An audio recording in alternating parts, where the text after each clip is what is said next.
40% of the world's armed forces are currently recruiting child soldiers. This means that as of 2018, there are 7 countries that include adolescents in their national militaries, but there are at least another 56 non-state armed groups that are also actively using child soldiers.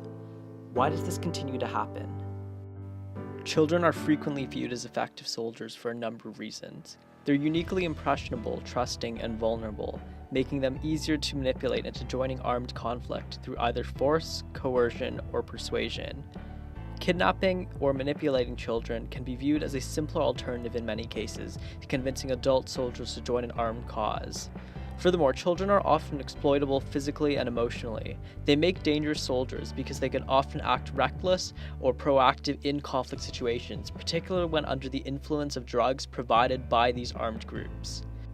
But what makes them valuable isn't only their younger psyches, but also that they're viewed as expendable. Child soldiers are frequently used as scouts, minesweepers, suicide bombers, or for other menial tasks on the battlefield. They're used especially by non-state armed groups, and they help add an element of confusion to the battlefield and make opposing forces more reluctant to fight back. From Sierra Leone to Colombia, tens of thousands of child soldiers have been recruited across the globe since the start of the 21st century. And despite the fact that 167 countries have ratified a treaty banning the use of child soldiers, they are still being employed in conflicts in 14 different countries. Let's take a brief look at the implications this has, both on children and the conflicts in which they're participating.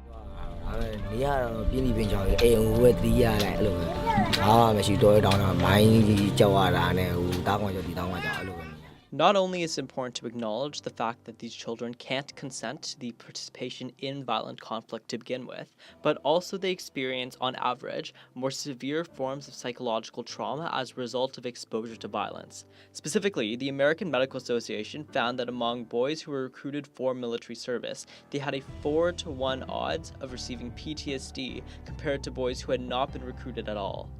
Meanwhile, it was found that among female child soldiers who are disproportionately at risk for sexual abuse during their time with armed groups, that they tended to experience over a 2-to-1 odds of depression and nearly a 7-to-1 odds of receiving post-traumatic stress compared to girls who lived in conflict zones but were not recruited. But the harms here aren't only physical or psychological. It's also about being able to reintegrate people back into their communities.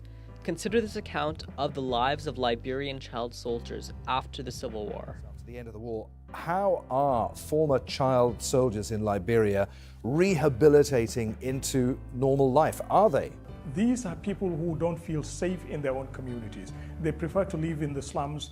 A lot of the child soldiers or former child soldiers don't want to go back home because they feel they're not safe.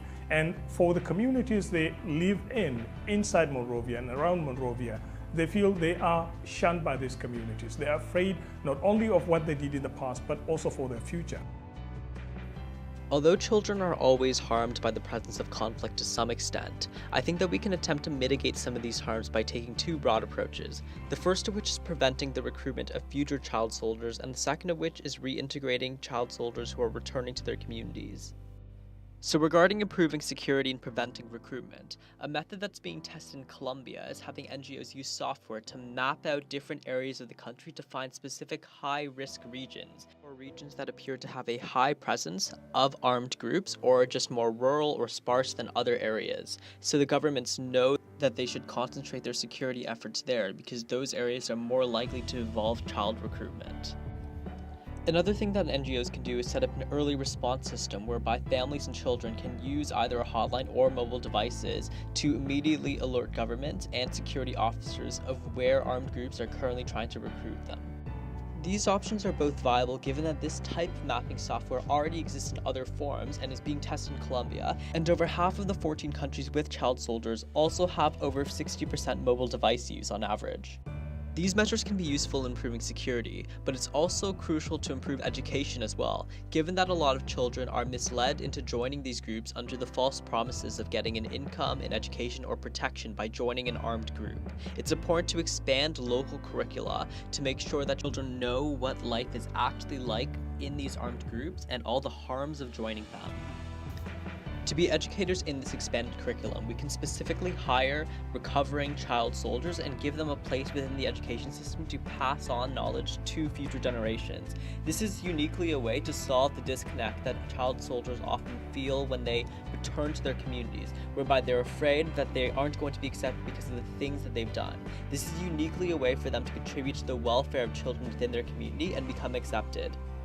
At the point at which being involved as an educator both provides employment and a way to contribute positively to others within the community, this is a step towards reintegration. Although a future completely devoid of conflict might be unrealistic, hopefully one without child soldiers is within reach.